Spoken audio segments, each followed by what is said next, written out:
que eu acordei esse ano do nada e falei, não, eu vou processar a Fórmula 1 porque naquele ano, em 2008, aconteceu algo que foi injusto. Não é que foi assim, não aconteceu nada disso. Mas esse ano, no começo do ano, o Bernie Ecclestone, que era o dono da Fórmula 1 na época, CEO da Fórmula 1 na época, deu uma entrevista esse ano, onde perguntaram para ele, o que você acha, né? O Hamilton tem 7 títulos, junto com o Schumacher, que tem 7 títulos. O que você acha dos dois e tal? Aí o Bernie Ecclestone disse, não, pra mim eu não vejo o Hamilton com 7 títulos, eu vejo ele com 6 títulos. Como assim? Ele falou, porque naquele ano, em 2008, na corrida de Singapura, aquela corrida foi manipulada. Aquela corrida deveria ter sido cancelada. Ele falou, dono da categoria. Aquela corrida deveria ter sido cancelada. E eu sinto muita pena pelo Felipe, mas pra mim o Felipe é o campeão daquele ano, porque aquela corrida deveria ter sido cancelada. E nós quando ele disse, eu, Bernie Ecclestone, chefe da Fórmula 1, junto com o Max Mosley, que era o presidente da FIA, que é igual a FIFA no futebol, sim, a FIA, nós sabíamos em 2008 desse assunto, que a corrida a gente sabia em 2008 e não fizemos nada para não riscar o nome da Fórmula 1, que foi o maior caso de manipulação que aconteceu na Fórmula 1. Nossa. Ele falou isso. Aí eu falei, não. Aí foi uma facada no meu peito, né? Eu falei, pô, não é possível. Porque o dono da categoria e o presidente da FIA sabia e não fizeram nada. E aí a gente foi atrás, apareceu uma outra entrevista. Que isso, meu Deus. Do Charlie Whiting, que era o diretor de prova, né? Tipo o diretor de prova da Fórmula 1. Sim. Dizendo também que teve um documentário do Max Mosley e fizeram uma entrevista com o Charlie Whiting, que era o diretor de prova. E aí perguntaram sobre o caso de 2008, sobre Singapura, e ele disse que na última corrida do ano, que era Interlagos, aqui quando eu estava disputando o título, eu entrei para conversar no escritório do Charlie Whiting. O Charlie Whiting era mecânico do Pequena Brabham, lá atrás. Eu entrei no escritório dele. De repente eu fecho a porta, porque eu tinha uma relação muito boa com o Charlie White. Eu falei, Charlie, o Piquet, né? O Charlie, o Piquet pai, né? Eu tô falando, né? Nelson Piquet. Nelson Piquet. Ele falou, Charlie, eu preciso te contar uma história. Eu falei assim, o quê? Mas é muito séria. Eu falei assim, o quê? E contou toda a história que mandaram o filho dele bater por querer, na corrida de Singapura, assim, assim, assado, que foi Briatore, né? Contou toda a história. Mas que fique entre a gente.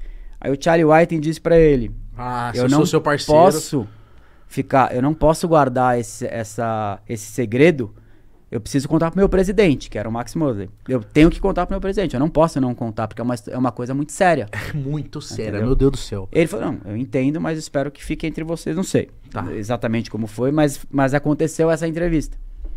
Então, aconteceram casos, né, e histórias comprovaram, que abre aquela situação. Mas isso ficava sempre na sua cabeça, sempre. Essa parada, né? Devia ficar te martirizando muito. Porque é uma manipulação, é uma sacanagem, entendeu? De uma corrida onde você tava liderando a corrida antes dessa manipulação. Não, irmão, você é o campeão, entendeu? Isso que eu ia falar. Esse é o lance. Não é nem, tipo... Isso é maluquice. E eu acho que é muito louco, porque antes ele ficava com aqueles 99,9%. Agora ele tem o 110%. Não, e outra... Eu não faço isso exatamente só pelo que eu sinto. O que eu sinto é absurdo, é uma manipulação, é uma sacanagem e me tiraram o título, sem dúvida.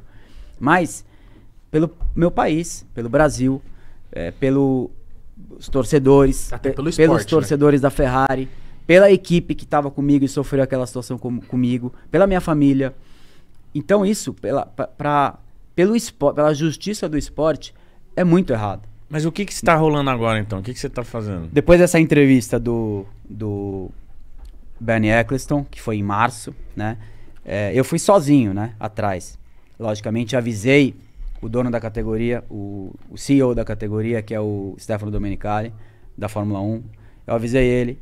Avisei muita gente, né? Que toma conta lá. Mandei a mensagem também pro presidente da FIA e falei, eu vou atrás. Eu fui sozinho, fui atrás de um grupo, né, legal de advogados em 6 países diferentes. A Ferrari não te ajudou? Por enquanto não, mas eu espero que eles entrem nessa, Porra. porque a gente perdeu Juntos, né? Exato. Entendeu? E a gente criou um grupo muito, muito forte de tantos advogados em 6 países diferentes para estudar o caso, estudar tudo. E chegamos numa conclusão de que nós vamos brigar até o final, porque isso é completamente injusto e nós vamos brigar. Se tiver que ir para o tribunal, nós vamos para o tribunal. Nesse momento a gente mandou uma carta, tanto para a Fórmula 1 como para a FIA, explicando a situação e pedindo todas as informações possíveis. Vocês estão sendo amigáveis para a gente ainda, conversar, né? Antes de ir para o tribunal. Então eles têm até dia 12 de outubro. Tá, mas aí, por exemplo, foi comprovado na justiça e tal, o que acontece? O título vai pra você, cancela o título do Lewis Hamilton, o que acontece? O mais correto, né? O correto é cancelar aquela corrida de Singapura, e nós vamos brigar pra isso. Uhum. Logicamente, a gente vai pra justiça, e a gente vai brigar pro que o correto aconteça. Agora, me tiraram aquele título. E aquele título tem que mostrar que aquele título foi meu. Uhum. Então, essa é a luta que a gente vai até o final. Logicamente, eu não sou advogado, mas eu peguei um grupo muito grande. Tá maluco, Felipe. Pra gente brigar. Não, e outra, tem todo um lance, né? Eu lembro, você falou se a gente assistiu, a gente parou tudo, o país parou. É porque não sei se você, eu acho que hoje talvez consegue ter um pouco mais de ideia. Mas quando você tá participando, por exemplo, em 2008 ali, tava com o título prestes a ser ganho. Você tinha noção que tava o país todo parado?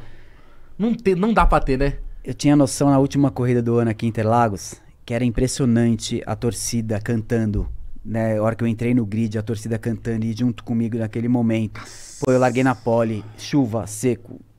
O que aconteceu naquele momento, nada prejudicou a minha performance.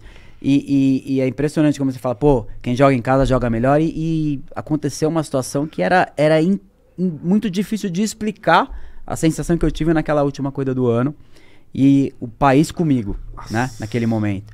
E eu venci a corrida esperando aquela mensagem do meu engenheiro dizendo que você é campeão. Eu também.